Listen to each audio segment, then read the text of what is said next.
This is a discussion of stories of blood and transformation, stories of the Holy Grail and vampires. Some of the most popular stories of recent times, as seen by multitudes of vampire appearances in TV and movies, and the novel by Dan Brown, The Da Vinci Code.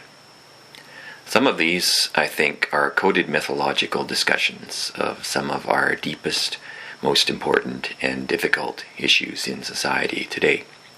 But if you know how to interpret them, you can see their signs in various places in popular culture, and you can look for things like the Holy Grail, vampires, and what they symbolize in places other than those for which the original vampire and Holy Grail myths were written.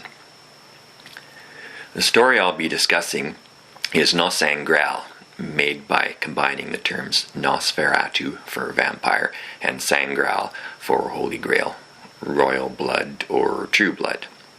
And this story appears in the anthology Evolve 2, Vampire Stories of the Future Undead, edited by Nancy Kilpatrick.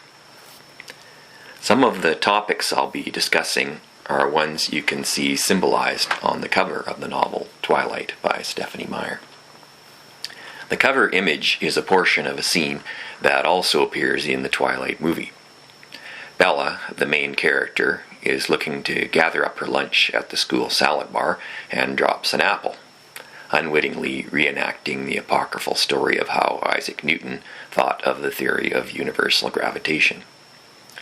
Newton probably didn't conceive of gravity by seeing an apple fall, but the apple still became a symbol of the acquisition of scientific knowledge.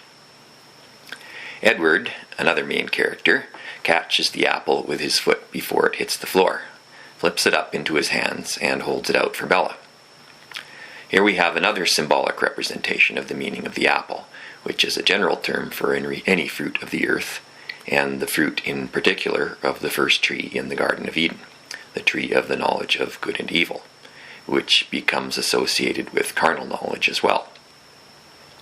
There's also a second tree in the Garden of Eden, the tree of immortal life, which, after Adam and Eve have eaten of the first tree, is the reason why they are thrown out of the garden, because they might complete the process of becoming like God if they eat from the second tree.